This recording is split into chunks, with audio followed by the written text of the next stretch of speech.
और उनके दो शब्द सुमन बिखेरने की मत। बहनों और भाइयों, श्री अशोक सिंह जी, पूर्व विधायक जी, मंच पर उपस्थित सभी नेतागण, वीरेंद्र यादव जी भी, वीरेंद्र यादव जी भी, आप सबका इस सभा में बहुत बहुत स्वागत। बहुत समय से इंतजार कर रही हैं तो मैं कष्ट नहीं देना चाहती। अच्छा, बैठ जाइए पहले।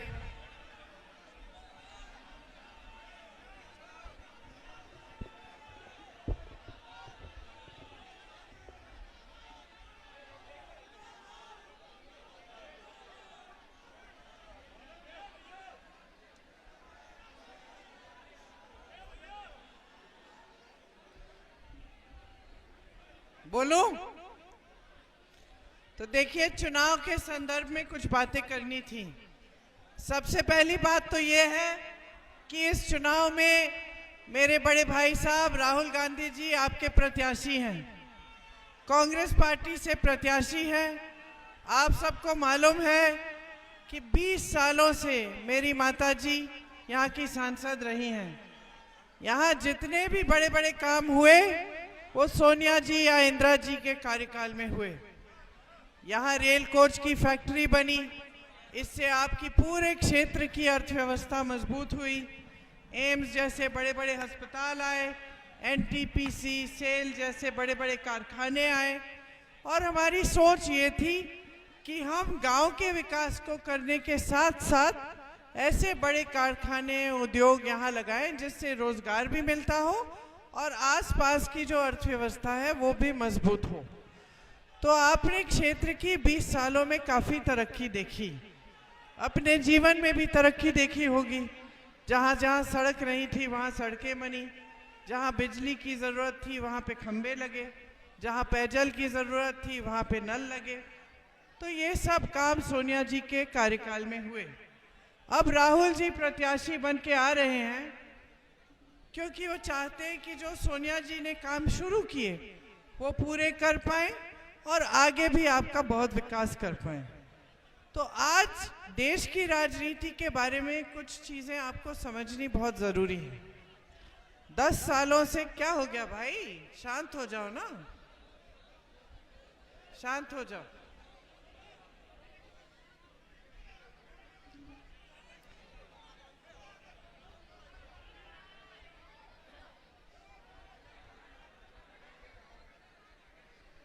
दस सालों के मोदी जी के राज में आपने अपने जीवन में क्या तरक्की देखी है, इसको समझने और पहचानने की बहुत ज़रूरत है। क्योंकि आपने टीवी पे बड़े बड़े इश्तिहारों में यही देखा है कि बहुत तरक्की हो रही है, देश बहुत आगे बढ़ रहा है, बड़े बड़े काम हो रहे हैं। मोदी जी और भाजपा के नेता अक्सर कहते हैं कि 70 सालों में कांग्रेस ने कुछ नहीं किया और 10 सालों में हमने इतना काम कर लिया है। लेकिन ये सच्चाई नहीं है। सच्चाई ये है कि 10 सालों में आपके जीवन में तरक्की नहीं आई। महंगाई बढ़ चुकी है, इतनी बढ़ चुकी है कि मेरी बहनें जो यहाँ बैठी हैं, हर रोज आपके लिए समस्या होती है। आप दुकान जाती हो, कुछ खरीद नहीं पा रही हो, घर में बच्चा बीमार पड़ता है, डॉक्टर के पास ले जाने से झिझकती हो, सोचती हो कि कोई बात नहीं, घर पे ही दवाई कर लें, ज़्यादा बीमार होगा तो देखेंगे, क्योंकि फीस के लिए पैसे नहीं होते। बच्चे को पढ़ाना लिखाना है, उसके लिए भी कभी कभी कर्ज लेना पड़ता है। कोई त्योहार होता है, घर की लिपाई पुताई करनी है, त्योहार के लिए सामान खरीदने हैं। सब चीज़ ऐसी हो गई है कि इतनी महंगी है कि घबराहट होता है। आज त्योहार भी आप हंसी खुशी से नहीं मना सकते, क्योंकि त्योहार भी आता है तो डर लगता है कि कैसे करेंगे, घर पे मेहमान आएंगे, खाना पकाना पड़ेगा, नई नई धोती खरीदनी है, बच्चों के लिए कुछ खरीदना है, मुश्किल है बहुत। इसी तरह से खेती से कमाना मुश्किल हो गया है। खेती के हर सामान पर जीएसटी है, खेती का हर सामान महंगा हो गया है। आपके यहाँ फिर आवारा पशु की बड़ी समस्या है। दिन में खेती करते हैं, रात को खेती की पहरेदारी करनी पड़ती है, तो थकावट भी होती है। ऊपर से इतनी महंगाई, पेट्रोल डीजल भी महंगा, खाद भी नहीं मिलता समय पे, उपज का दाम भी नहीं मिलता, तो किसानों के लिए बड़ी मुश्किल है। हर स्तर पर मुश्किलें बढ़ी हैं। बेरोजगारी इतनी बढ़ गई है, 45 सालों में इतनी बेरोजगारी नहीं रही जितनी आज मोदी जी के राज में है। बेरोजगारी इतनी है कि आज 70 करोड़ लोग बेरोजगार हैं।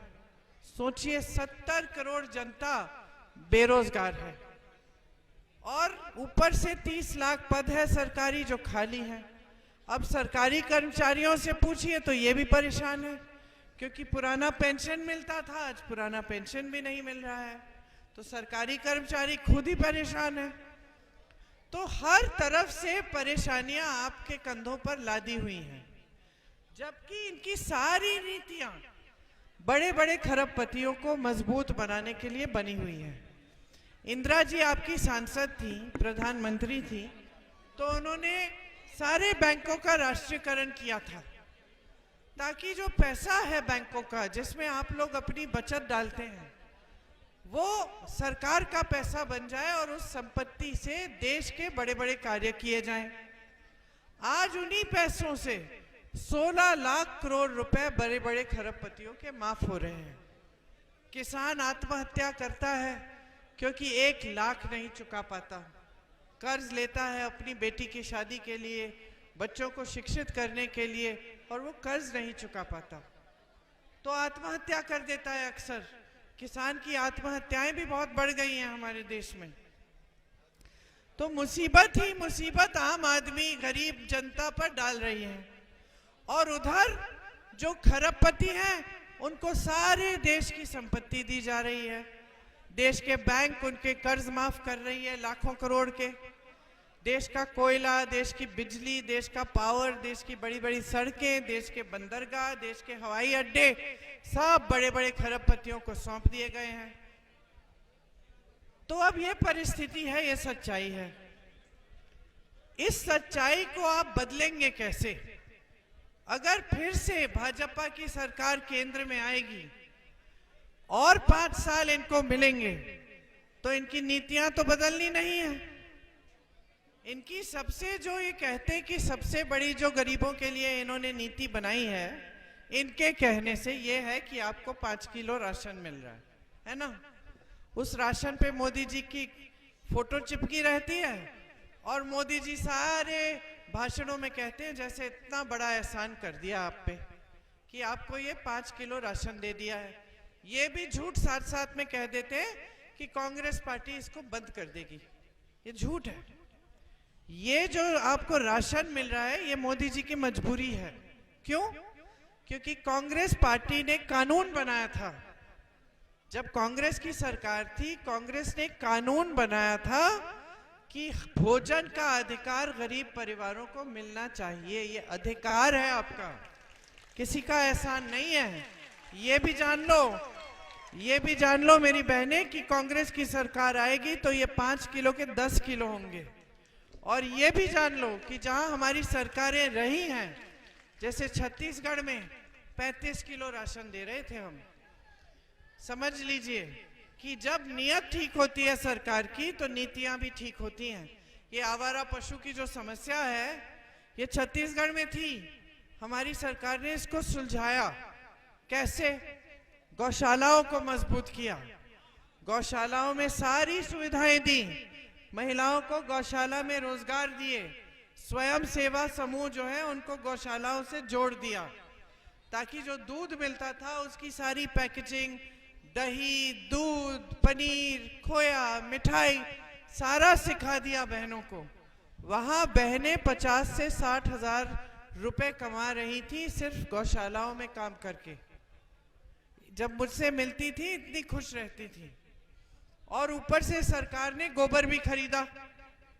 तो जैसे ही सरकार ने कहा हम गोबर खरीदेंगे प्रति किलो, तो जनता ने सोचा चलो हम जानवर रख लेते हैं घर में, एक आध गोबर बेच के कमा लेंगे। तो जानवर भी खुश, उसकी देखभाल हो रही थी। जनता खुश, उनकी आमदनी बढ़ रही थी, सरकार खुश, गोबर मिल रहा था, वो खरीद रहे थे, गोबर गैस बना के गांव में दे रहे थे, और जनता खुश थी तो सरकार खुश है।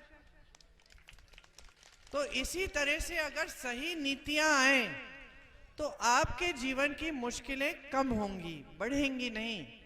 मोदी जी की हर नीति सिर्फ अपनी सत्ता को बटोर के रखने की और बड़े बड़े खरबपतियों को मजबूत बनाने की है, क्योंकि इनमें और बड़े खरबपतियों में साठगांठ है। मोदी जी ने एक काम तो किया 10 सालों में जो कांग्रेस पार्टी कभी नहीं कर पाई। उन्होंने अपनी पार्टी को, भाजपा को, दुनिया की सबसे अमीर पार्टी बना दिया। कांग्रेस 55 साल सरकार में रही, ना कभी प्रयास किया और ना कभी बन पाई इस दुनिया की सबसे अमीर पार्टी। मोदी जी ने कैसे बनाया? चंदा ले लेके, लोगों को धमका के, उन पे छापा मारेंगे, चंदा लेंगे, छापा बंद कर देंगे, लोगों पे केस लगाएंगे, मुकदमे लगाएंगे, छापा, फिर चंदा लेंगे, मुकदमा ठंडे बस्ते में चले जाएगा। उन्होंने तो ऐसे ऐसे लोगों से चंदा लिया है जैसे आपको जो टीके लगे कोरोना वाले, हमको भी लगे, उस टीके को बनाने वाली कंपनी से उन्होंने 52 करोड़ चंदा लिया। आज पता चल रहा है कि उस टीके के लगने से कई लोगों की मौत हो रही है अचानक। सही सलामत है, खेत में काम कर रहे हैं, जिम कर रहे हैं, कुछ कर रहे हैं, अचानक गिर के मर जाते हैं। उस कंपनी से मोदी जी और उनकी पार्टी ने चंदा लिया। जो पुल गिरा था गुजरात में, जहां सैकड़ों लोग बह गए थे नदी में, उनसे चंदा लिया। अपनी पार्टी को सबसे अमीर पार्टी बना दिया। ऊपर से खरबपति, पहले से खरबपति हैं, उनको और अमीर बनाने का काम किया। और देश की गरीब जनता, आपको पूछा, आपकी कहीं सुनवाई हुई? लाखों किसान दिल्ली में बैठ के प्रदर्शन किए कि हमें कानून पसंद नहीं है आपके, मोदी जी वापस लो इन कानूनों को। 600 किसान शहीद हुए। मोदी जी ने क्या किया? पानी बंद कर दी, उनकी बिजली बंद कर दी, शहीद होने दिया। सुनवाई, एक दिन की सुनवाई नहीं की। उन्होंने कानून तब बदले जब उत्तर प्रदेश का चुनाव आया, उनको लगा कि उत्तर प्रदेश में किसान वोट नहीं देगा। तो सारी योजनाएं सिर्फ सत्ता को रखने के लिए हैं, आपकी मदद, आपकी सहायता के लिए कुछ नहीं है। आज इतनी बेरोजगारी है देश भर में, इतनी बेरोजगारी 45 सालों में नहीं रही, मैंने आपको बताया। कोई इन्होंने योजना बनाई बेरोजगारी को दूर करने के लिए? उल्टा, जहां जहां से रोजगार बनता था वो सारे साधन कमजोर कर दिए। बड़ी बड़ी सरकारी जो कारखाने होते थे उनमें रोजगार मिलता था आपको, वो कारखाने तो सब खरबपतियों को देने जा रहे हैं आस्ते आस्ते। खेती से रोजगार बनता था, आज खेती से किसान खुद नहीं कमा रहा है, रोजगार क्या देगा? छोटे दुकानों से, छोटे कारोबारों से रोजगार बनता था, उनकी भी कमर तोड़ दी नोटबंदी, जीएसटी लाके। तो रोजगार कहां से बना रहे हैं? और रोजगार देने के बजाय ऐसी स्कीम ला रहे हैं जैसी अग्निवीर की स्कीम है। अग्निवीर की स्कीम में 4 साल सेना में भर्ती हो जाओ, घर आ जाओ, फिर से बेरोजगार हो। शहीद हो जाओगे उन 4 सालों में तो शहीद का दर्जा भी नहीं मिलेगा, शहीद का पेंशन भी नहीं मिलेगा। तो आज बच्चे रो रहे हैं कि हमने इतनी मेहनत की, सेना की भर्ती में नाम भी आ गया, बहन जी हम जाना ही नहीं चाहते। जाके क्या करेंगे? 4 साल में वापस आके फिर नौकरी ढूंढेंगे, इससे अच्छा हम अभी नौकरी ढूंढ लें, है ना? तो ये परिस्थितियां बन गई हैं कि देश का गरीब नकारा गया है, देश का किसान नकारा गया है। अब अगर आपको परिस्थितियां बदलनी है तो जो राजनीति आपने रायबरेली में देखी है, जो एक निष्ठा, सेवा, समर्पण की राजनीति रही है, जिसमें बड़े से बड़े नेता, इंदिरा जी जैसी बड़ी नेता आपके घरों में आती थी, झुक के आती थी और आपकी समस्याओं को सुनती थी, अगर आपको ऐसी राजनीति पूरे देश में स्थापित करनी है दोबारा, तो कांग्रेस का समर्थन करना पड़ेगा। क्योंकि कांग्रेस की नीतियां एकदम अलग है बहने।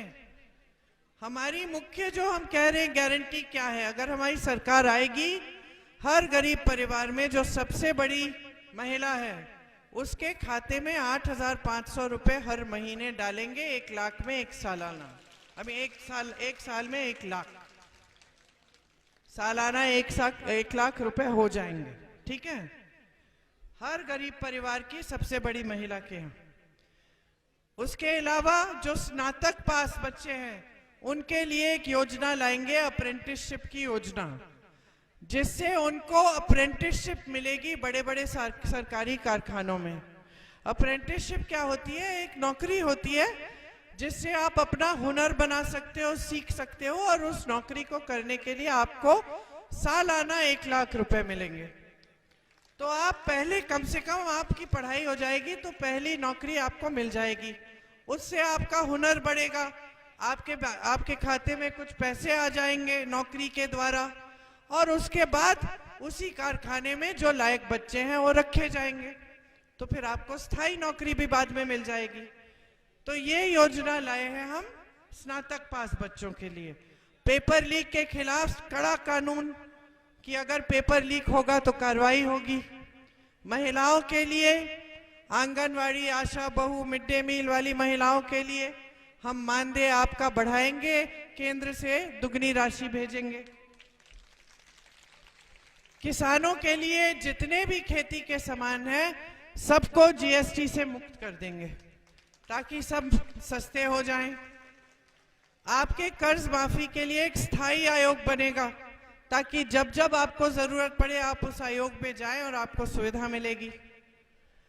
आपके लिए आज आपको भुगतान नहीं मिलता समय पे, आपके लिए कानून लाएंगे कि 30 दिन के अंदर अंदर आपको पूरा भुगतान मिलना चाहिए। नौजवानों के लिए 5,000 करोड़ रुपए का फंड लाएंगे ताकि आप छोटे कारोबार शुरू करना चाहें, उस फंड से आपको पैसे मिलेंगे। श्रमिकों के लिए ये कानून लाएंगे कि 400 से कम मजदूरी इस देश में कोई आपको नहीं दे पाएगा। जैसे हम गांव में मनरेगा लाए उसी तरह से हम शहर में भी मनरेगा लाएंगे। अब आप ये कह सकते हो कि ये भी वादे कर रही हैं, क्या पता पूरे करेंगे कि नहीं, है ना? भरोसा करती हो? भरोसा इसलिए करते हो क्योंकि आपने अपने क्षेत्र में काम देखा है, और जहां जहां कांग्रेस के प्रदेश है इस तरह की आज भी योजनाएं चल रही हैं। जैसे एक गारंटी हमारी जो हम लाना चाहते हैं आपके लिए कि 25 लाख का बीमा आपको स्वास्थ्य के लिए मिलेगा। मतलब जितना भी इलाज है 25 लाख तक आपके लिए मुफ्त होगा। आपको हार्ट ऑपरेशन, कैंसर का ट्रीटमेंट करना हो, कोई भी बड़ा इलाज हो, बड़ी बीमारी हो गई, खतरनाक बीमारी हो गई, उसका इलाज 25 लाख तक आपके लिए सरकार करेगी। अब आप कहोगे वाह, लेकिन हमें क्या पता? तो मैं आपसे कह रही हूं कि राजस्थान में हमारी सरकार थी, करके दिखाया उन्होंने, ये काम किया उन्होंने। छत्तीसगढ़ में हमारी सरकार ने आवारा पशु की समस्या दूर की, किसानों के कर्ज माफ किए, राजस्थान मध्य प्रदेश में कर्ज माफ किए, कर्नाटका में बहने हर गरीब परिवार की जो महिला है सबसे बड़ी, उसके आज के दिन 2,000 रुपए खाते में हर महीने हम डाल रहे हैं। कर्नाटका की महिलाएं पूरे प्रदेश में मुफ्त बस की यात्रा कर रही हैं, तीर्थ यात्रा जा रही हैं, अपनी सहेलियों से मिलने जा रही हैं, बाइकें जा रही हैं, एक पैसा नहीं भरना पड़ता। तो ये हमारी नीतियां हैं। हमारी राजनीतिक सभ्यता ये है कि हम आपके सामने आए तो हम सच बोले, हम झूठ बोल के आपको गुमराह नहीं करना चाहते। हम धर्म के नाम पर, जाति के नाम पर वोट नहीं चाहते, हम काम पे के नाम पर वोट चाहते हैं। काम करके दिखाया है, आपको पसंद आया, आप वोट दीजिए। हमारे नेता राहुल गांधी जी जो मेरे बड़े भाई हैं, वो 4000 किलोमीटर पैदल चल के आए हैं ताकि आपके बीच वो आ पाए, जनता की समस्याएं सुन पाए। कन्याकुमारी से कश्मीर तक पैदल चले, उसके बाद 4000 किलोमीटर मणिपुर से मुंबई यात्रा की, सिर्फ जनता की बातों को सुनने के लिए कि जनता की मुख्य समस्याएं क्या हैं और उनको हल हम कैसे करें। आज देश में जो प्रधानमंत्री हैं 10 सालों में एक बार दिखा दीजिए उनको जनता के बीच। ना किसी के गांव जाते हैं, ना किसी के खेत में जाते हैं, कहीं नहीं मिलते जहां जनता है। उनको दूर से जनता देखती है, टीवी पे आते हैं साफ सुथरे चमके हुए, लेकिन जनता के बीच में कभी नहीं आते। वाराणसी उनका संसदीय क्षेत्र है। वाराणसी में किसी गांव में गए हों, किसी एक घर में गए हों, तो आपको पता चले कि हाँ, कम से कम अपने संसदीय क्षेत्र में तो जा रहे हैं। यहाँ तो इंदिरा जी आती थी, पैदल आती थी आपके गांव में, आपके बुजुर्ग बताएंगे आपको। मैं गांव-गांव जाती हूँ, दूर से दूर दराज गांव में जाती हूँ, लोगों से मिलती हूँ, कहते कि आपकी दादी जी आई थी। मैं खुद चौंक जाती हूँ कि उस जमाने में सड़कें भी नहीं होती थी, कैसे पहुंच जाती थी दादी। आज के प्रधानमंत्री यहाँ मंच से उतरकर आपको नमस्ते नहीं करेंगे, ऊपर से ही दिखेंगे। अपने ही संसदीय क्षेत्र में गाड़ी में यूं जा रहे हैं, यहाँ पे एक पुलिस वाले, वहां पे पुलिस वाले, और जनता इतनी दूर है और दूर दूर से यूं हाथ हिला रहे हैं। अरे उनको कौन बताएगा कि जनता की क्या समस्या है? नेता आपके बीच में किस लिए आता है? सबसे पहले तो उसका कर्तव्य है, वो आपका सेवक है। चाहे कितना भी अहंकारी हो, अंत में आपके पास आना है ना वोट के लिए। लोकतंत्र ने उनको, नेताओं को आपका सेवक बना रखा है। गलतफहमी में मत रहिए, भगवान मत बनाइए नेताओं को। भगवान को पूजिए, नेता को जवाबदेह बनाइए।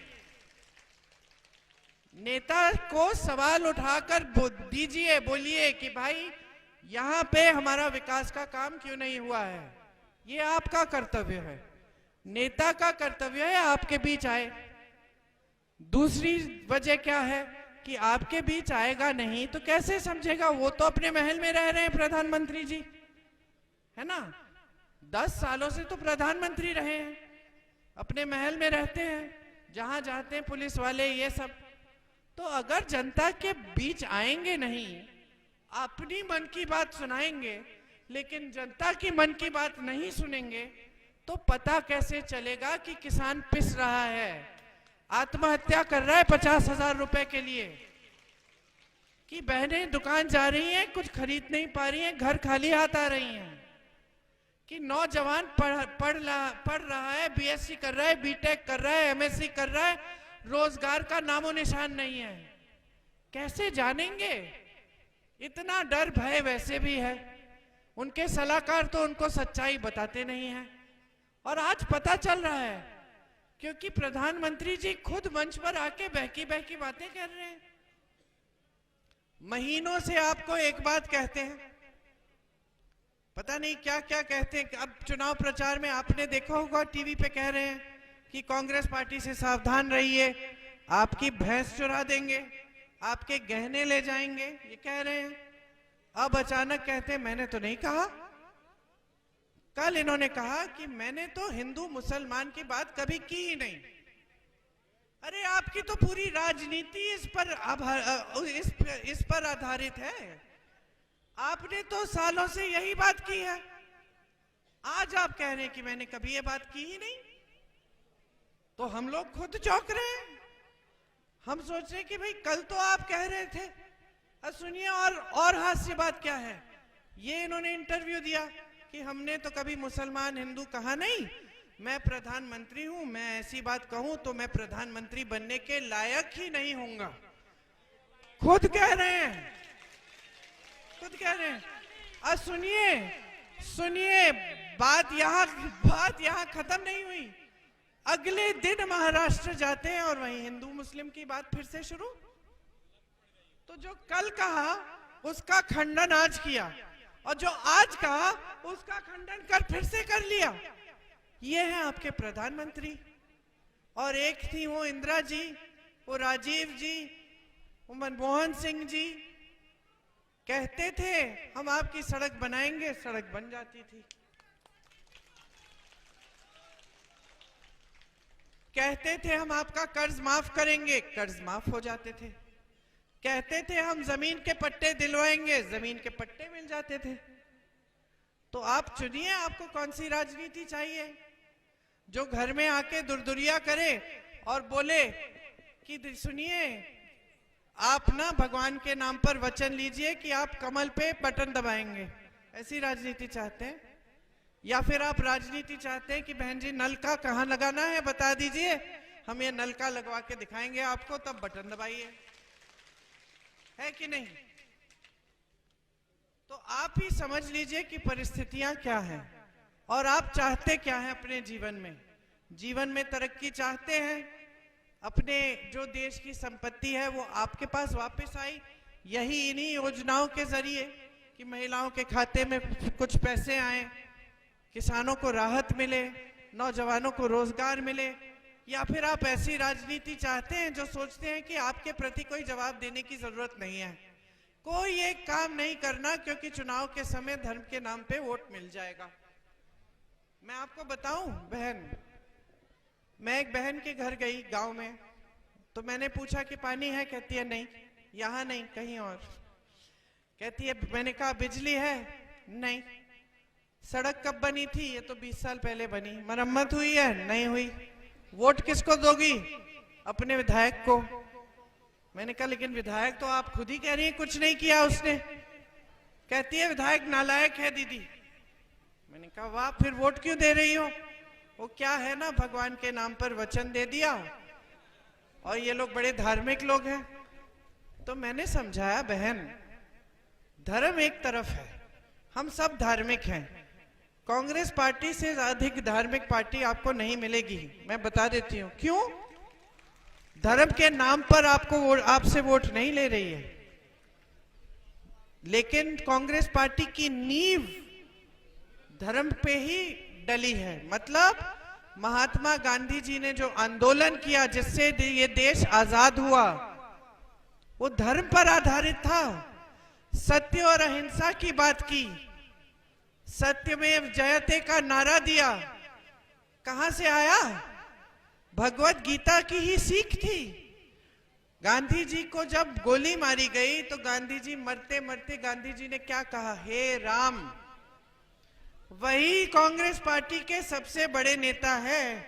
हम धर्म के विरोधी कैसे हो सकते हैं? उन्होंने धर्म का रास्ता दिखाया।